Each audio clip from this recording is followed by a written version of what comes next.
Adjustment meeting for Tuesday, October 7th, 2025. Would you all please rise and join me in the Pledge of Allegiance?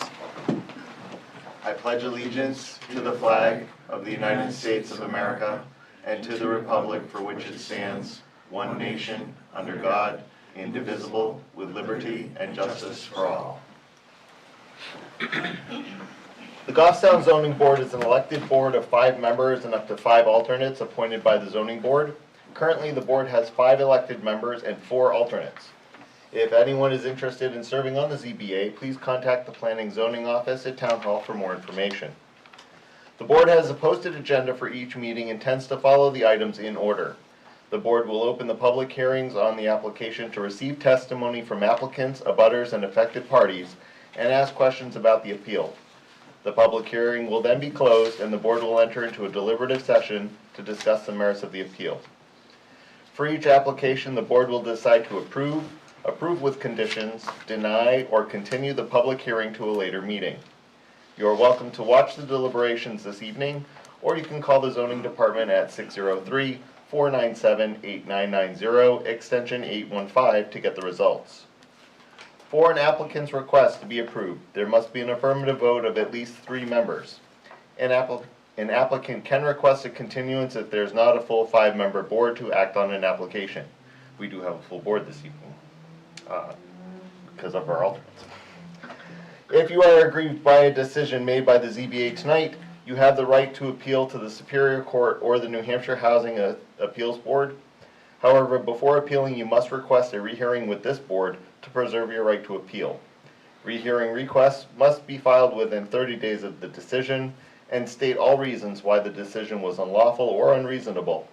Failure to request a rehearing may forfeit your ability to appeal. We'll start with board introductions with Jack. Jack Shepherd, Building Inspector, Code Enforcement and Zoning. John Beliveau, member. Kristen Dawes, alternate. Jason Cody, Vice Chair. Chris Leach, alternate. Leonard Stewart, member. Bruce Buttrick, member. Davis Allen, alternate. I'm Charlie Farley, alternate.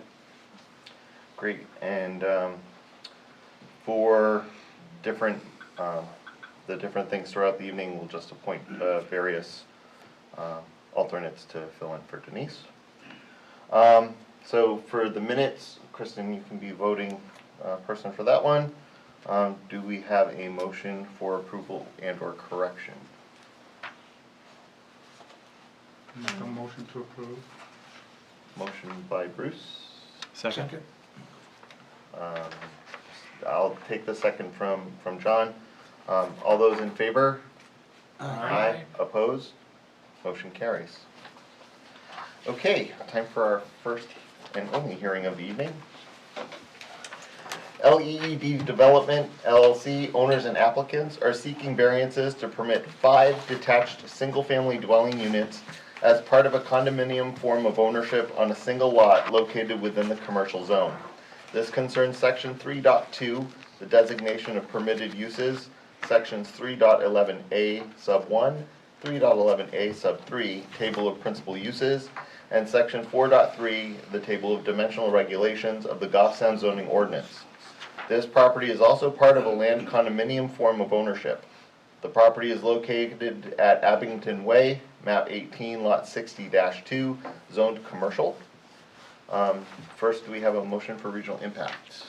I'll move no regional impact. Motion by Second Len. that. I'm sorry, I second? would second that. Second by Bruce. All in favor? Aye. Opposed? Motion carries. Chris, I'll designate you the voting alternate for the hearing. Okay. Thank you. Gentlemen? Thank you very much to the Honorable Board. My name is Chris Drescher. I'm the attorney for the applicant, and here with me is Robert Cruz, the person behind LEED, the corporate entity that owns this property, and I think Robert would like to say a few things first. Well, Hold on. Point of order. Point of order. Len? Oh, sorry. I wish to raise the point on this. I believe, and you cite Fisher v. Dover in your application. I would like an enumeration of exactly what the substantial differences in scope, density, and design are from the 2024 application, because in reviewing the materials that were submitted, I failed to see a significant difference. We've removed one unit. It seems to be the only difference that I see. So, oh, and I believe Fisher v. Dover, we should not, unless you can provide substantive differences, we shouldn't proceed any further on the merits of it. Well, your staff disagrees with you. They considered this application to be substantially different enough in that it was reducing at least by one unit. I think part of the problem with the last application that this board didn't like about it was that there were too many units, so we reduced those units.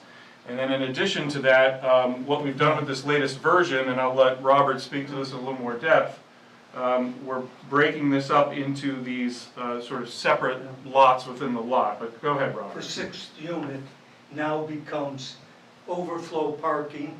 If people have a party, it has snow storage, and it also has space for dogs to run around, snow storage, a little bit of drainage. So this whole area here has been removed from the prior plan.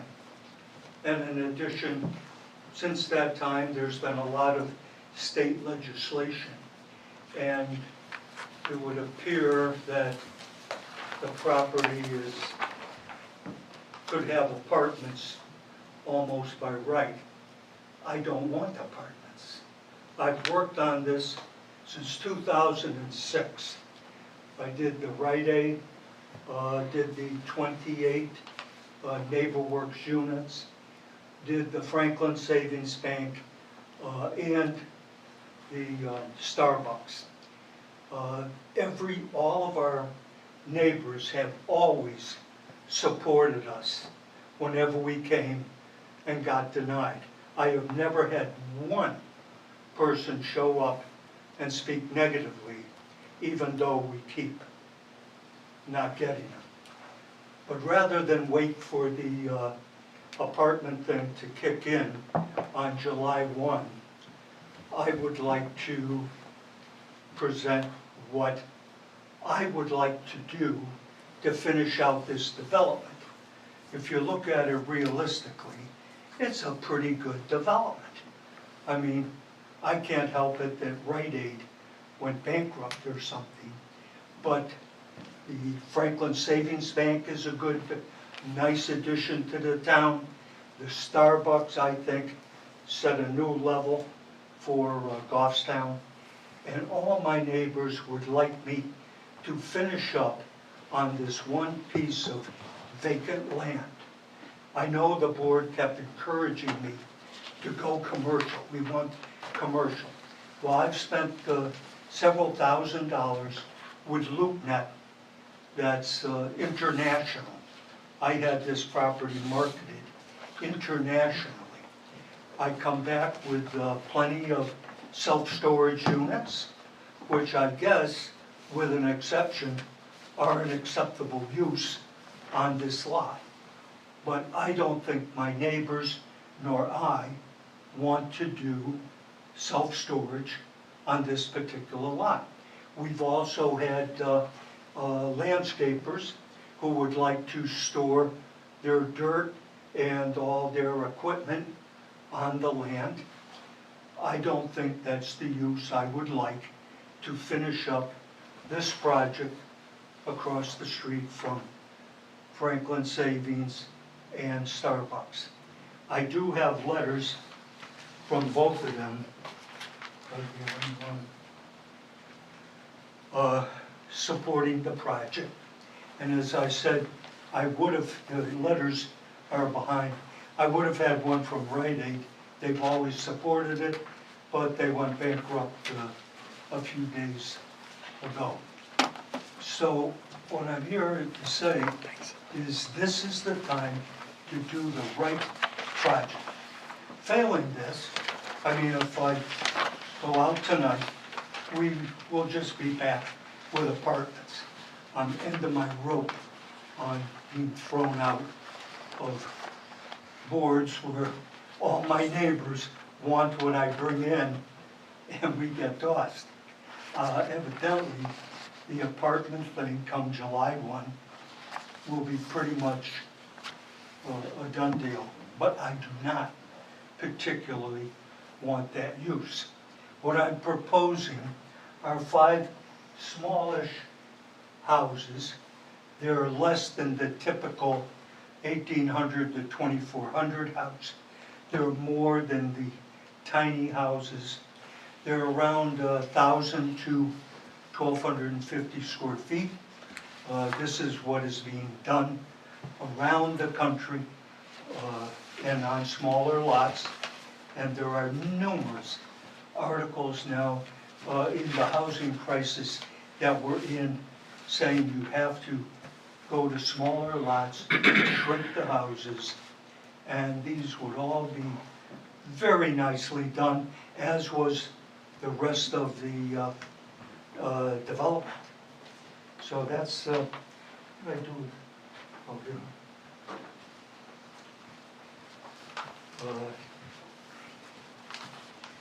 That's pretty much what I'm looking for. I think it'll really make the rest of this land look really good. You'll have a nice little development, you know, with the bank, the Starbucks. Somebody will come into the Rite Aid and make that go again. It's just too valuable a property. And I believe it's the right use to finish this off, and I would prefer to do this than do apartments. But the neighbors are kind of getting, I've had this since 2006, to give you an idea of how long the struggle has been. And it's got to get done. I mean, if I got to do self-storage, if I got to do landscapers putting their dirt on there and their machinery, so be it. But I've even had people at the board say, we'd love to have that landscaping people come on and store all their equipment there. I found that hard to believe, but that's what they seem to want. I don't want that. I'd like to finish this out right. It'll be a special market. You know, you can't guarantee what house prices will be now because everything is in flux. Whatever I think could go up, could go down. But the intent, and I've always followed through on the intent, is to have a good project. I think you'd agree, Franklin Savings is a good project, Starbucks is a good project, Rite Aid was a good project, and the NeighborWorks 28 townhouses, I think, are a credit to the town. We're down to one more piece of land, and I'm saying let's finish it properly, and with that, I'll let. Yeah, and I'll just speak to the subsequent application doctrine. There's a case, Transformations v. Amherst. I was representing the town of Amherst in that, and I took a shellacking from the Supreme Court, where Amherst had denied a subsequent application because they didn't feel, oh, you did this and this, but you didn't really do enough, and they kicked him out. But what the applicant did in that case is they tweaked the plan in response to what they were getting from the ZBA. And what the Supreme Court said in that case is that was an invitation and worthy enough of a difference to hear it again. And even though Amherst said no, and like I said, I went all the way up and I got a shellacking on that. And that was the outcome of that case, was that the Supreme Court said they changed it enough, and they changed it enough with your concerns in mind to the Amherst ZBA and sent it back. So I've been there on that battlefield, and I can tell you that this is enough of a difference. Because I've read those minutes from the last time around, I know part of it was the commercial piece, but another part of it was too much. You guys were sticking too much up there, as I kept seeing that. So that's what he did. He reduced the amount, made some more space for parking and dog walking and snow storage and things like that. And that is a direct response into the critiques that we read from the last time around. So naturally, I think from a procedural matter, I think you probably need to get over this hump here first. which is why I raised it. Well raised, I'll say it that way. I would agree with, board member. I think the 6 to 5 units, in my opinion, is not a significant change. And I'm going to read from our zoning handbook. It says that if there has not been a significant change in circumstances, then the board should reject the application and end further consideration. The board should review the previous applications, compare them to the current application, to determine any differences and make the decision to proceed or not. And I would make a motion to our board to do that. Would like to point out also that a change in the law does qualify as a change in circumstances, and we wouldn't need to be here if we were July 1st. That law's already passed, it's just simmering for a year while towns retweak their ordinances and things like that, but that law, that change has happened. And that law allows residential above a commercial use, which is different than this, which is purely residential use on this property. So that if that came in front of the board, one, state law says you've got to allow residential over the commercial use.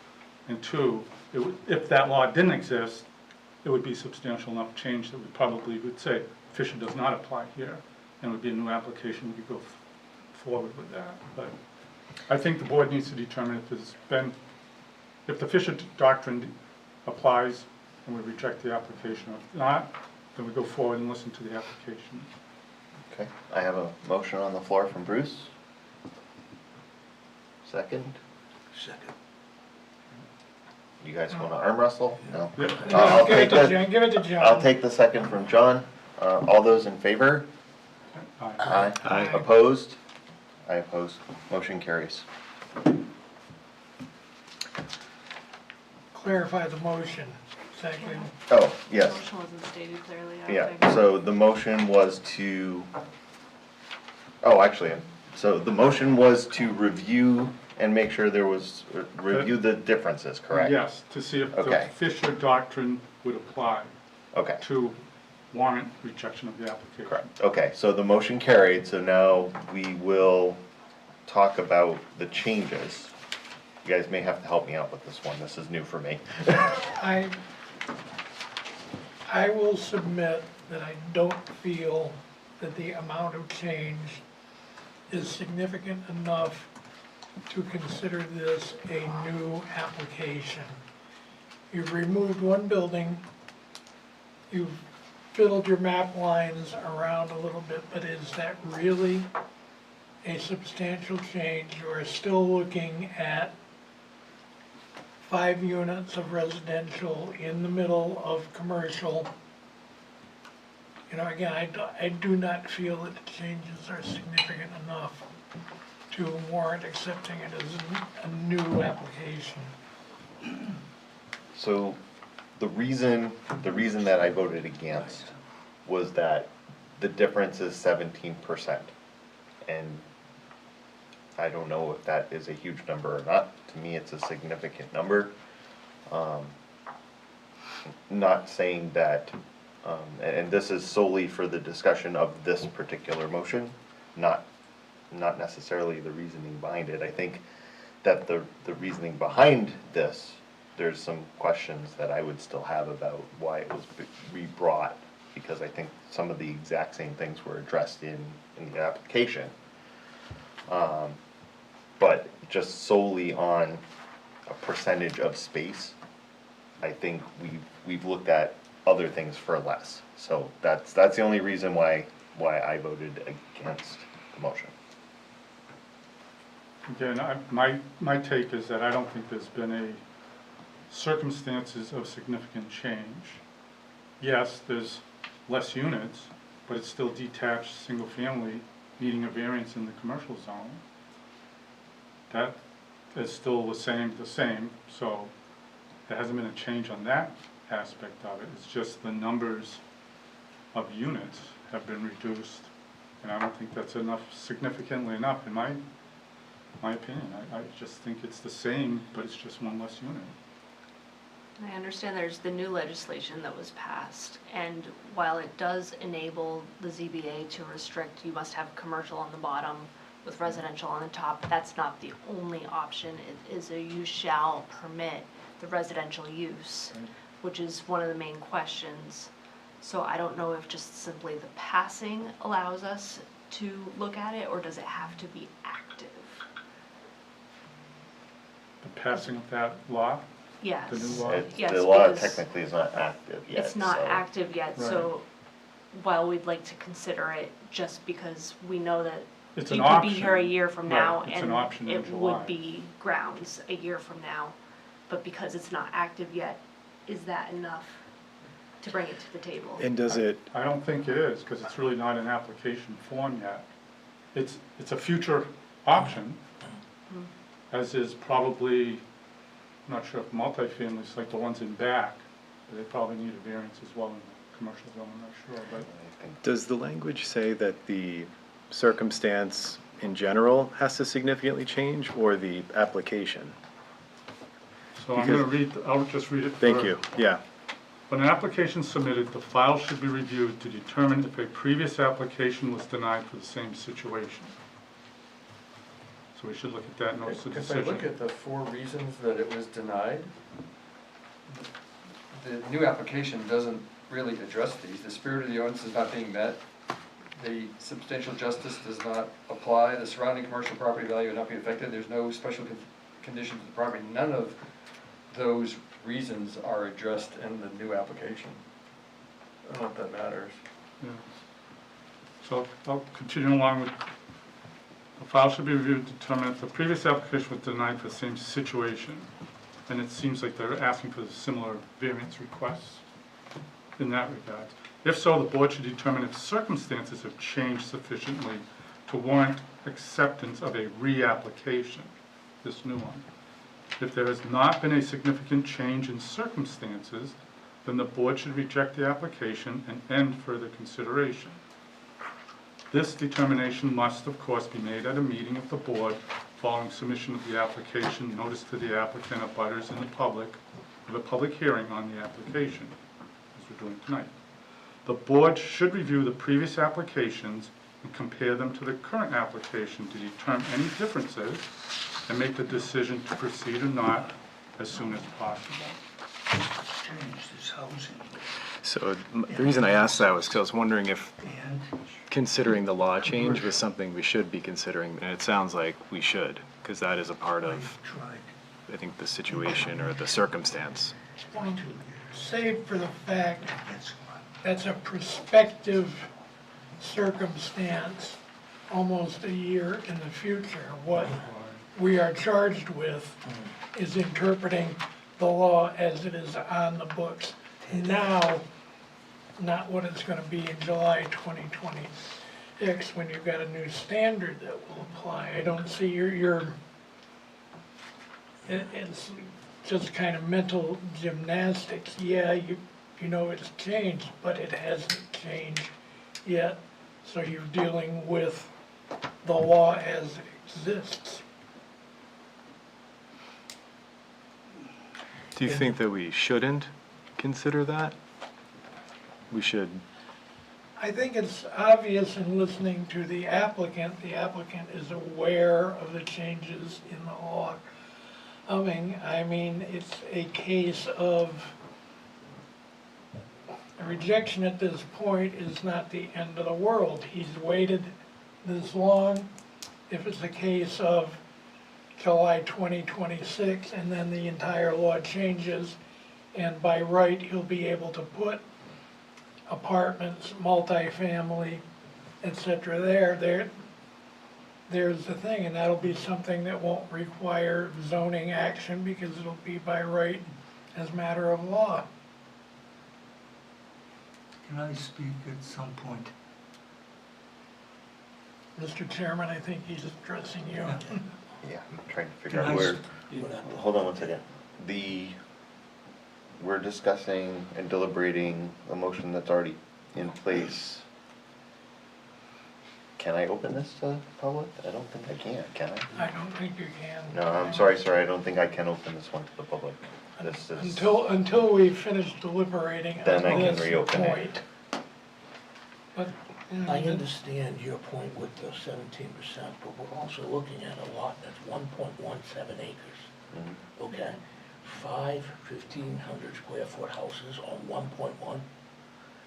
Does anybody not think that's a little too much? You know what I mean? That in itself, they took out number 6, and they left everything the same. Put a dog park, and they put a little snow. Nothing has changed. When I looked at it for the lot size, 1 to 2 acres, 5 was the maximum allowed in the R2 district. So 6 would be too much comparing it to that, so I figured that would make it more reasonable, but doesn't change. The ruling from before didn't even, I understand the minutes had the number of houses, but the ruling that was passed down to us, that wasn't the main cause of rejection. Correct. The main cause was the use. The use, yeah. Which is the same request. Mhm. This time around, that they need some relief for use because residential is not allowed use. Right. They're presenting a plan that has reduced density, but it's still, one, it's not a substantial change from what was before. It's still single families. Yeah, the number changed, but not, it's like, So, I'm going to continue reading some of this part out of this zoning handbook. oh, sure.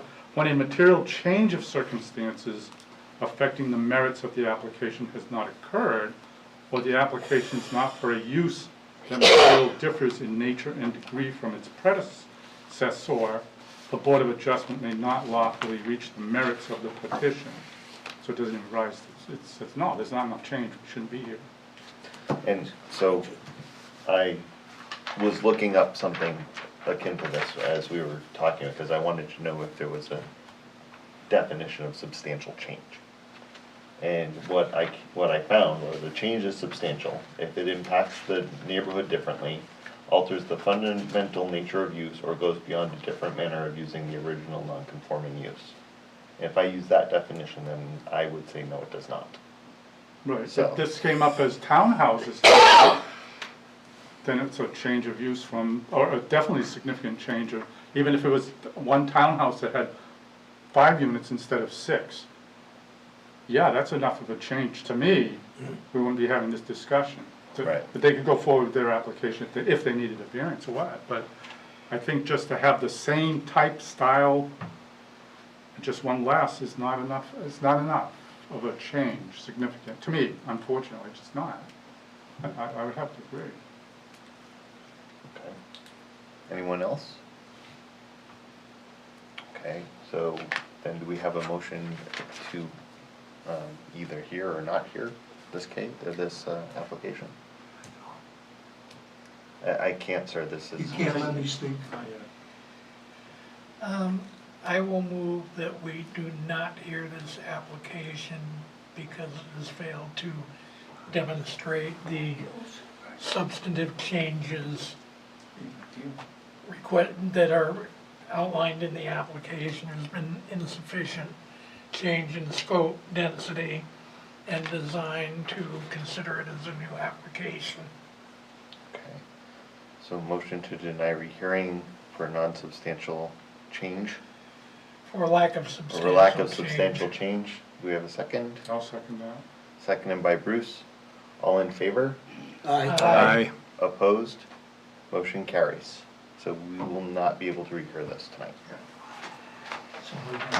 I would like to point out that we went on a 2-year international marketing expenses to try and get commercial. Okie dokie. So moving on to the next item on the agenda, correspondence. I have in my possession a copy of New Hampshire Town and City, September, October, if anybody would care to peruse such item. that is all I have on my agenda. I also have to add open space rewrite. Open space, For your office. well, guys, we have an open space update. Do. So, October 14th, looks like it'll be our last meeting, that we have an ordinance ready for, present to the planning board for, they'll have to do public hearings, and then we'll get voted on in March, so. Pretty close. 98%, maybe 95%. Well, congratulations So it's on worked, yeah. on the progress so thus far. Yes, it's been good. Is it for a specific open space or for rules So around the open open space? space ordinance that we have Okay. currently. Good one. The current one's sort of broken, doesn't work well in some instances, so we kind of shook it up and. We'll etch a hopefully sketch we'll make it action. Nice. For those of you old enough to remember etch a sketch. Right, yeah. Don't, We're all there. don't rub it in, Jason. Oh, I've got a story for you later. Is there any other business for tonight? Motion to adjourn. Motion from Len, Second. second from John. All those in favor? Aye. Aye, opposed? Okay, motion carries. Thank you and have a pleasant evening. We'll see you in November.